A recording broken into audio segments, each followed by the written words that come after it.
मुनयः साधु पृष्टोऽहं भवद्भिर्लोकमङ्गलं यत्कृतः Krishna संप्रश्नो येनात्मा सुप्रसीदति. This shloka is spoken by Suta Goswami in the second chapter of the first canto of Srimad Bhagavatam.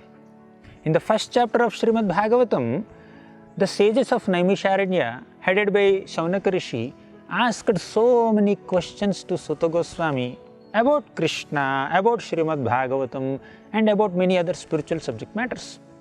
Now, Suta Goswami has to reply all of them. Before replying to the questions asked by the sages of Naimisharanya, Suta Goswami is first appreciating their questions. Why their questions have to be appreciated? Because they questioned about Krishna. All their enquiries are related to Krishna. So, Suta Goswami in great happiness he says, Munayah sadhu prishtoham. O Munis, O sages of Naimisharanya, sadhu prishto aham. You have enquired me in a very wonderful manner. All your questions are great, beautiful. Why? Bhavadbhir lokamangalam. All these questions are meant to be creating auspiciousness to the whole world. Actually, the very first question asked by the sages of Naimisharanya is that what is the ultimate good for people in general?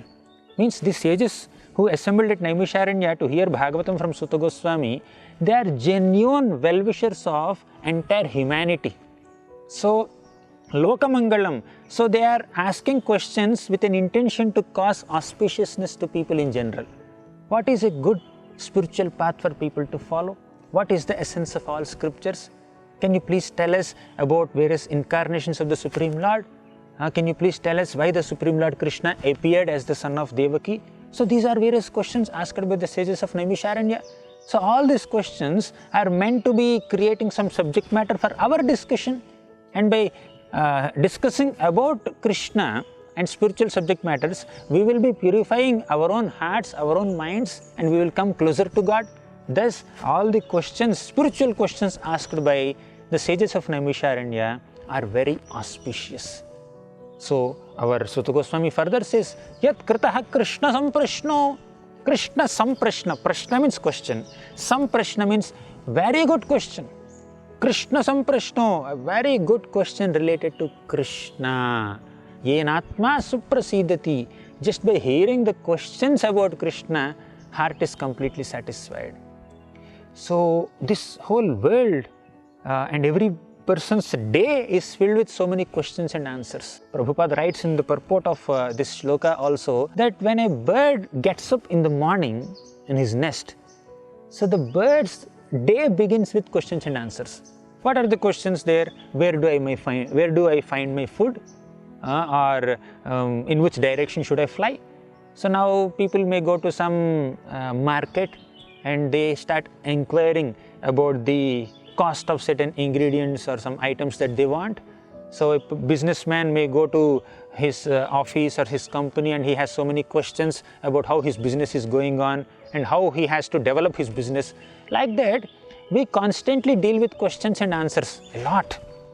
And many of the questions that appear in the minds of common people are how to survive, how to eat, how to live, how to acquire our livelihood. So these are the questions. Yes, they may be relevant. They are needed also for one's survival and sustenance in this world. But as spirit souls, as people or as souls who have an eternal connection with God, we need to also ask some questions that nourish our soul, that are related to spiritual subject matters. So, yat kritaha Krishna samprashno yen atma suprasidati. Only questions and answers about Krishna can completely satisfy the minds and hearts of all living entities. So, questions and answers are going on in this material world on a material platform, but when the questions and answers come to a point where the discussion is about Krishna, then such discussions, such spiritual discussions are completely satisfying to the mind. Even Krishna says that in Bhagavad Gita, Mat chitta madgata prana bodhayantaha parasparam. Devotees enlighten each other by topics about Krishna. Tushyantircha ramanticha. Tushyanticha ramanticha means with great satisfaction and bliss they discuss about Krishna. So questions and answers related to the Supreme Lord Krishna are completely satisfying to the heart. So this is what Suta Goswami speaks to the sages of Naimisharanya before answering their questions. Hare Krishna. For more such devotional programs, please watch Hare Krishna television. To get this channel, please contact your cable or DTH operator. For more information, please call 8767 845 845.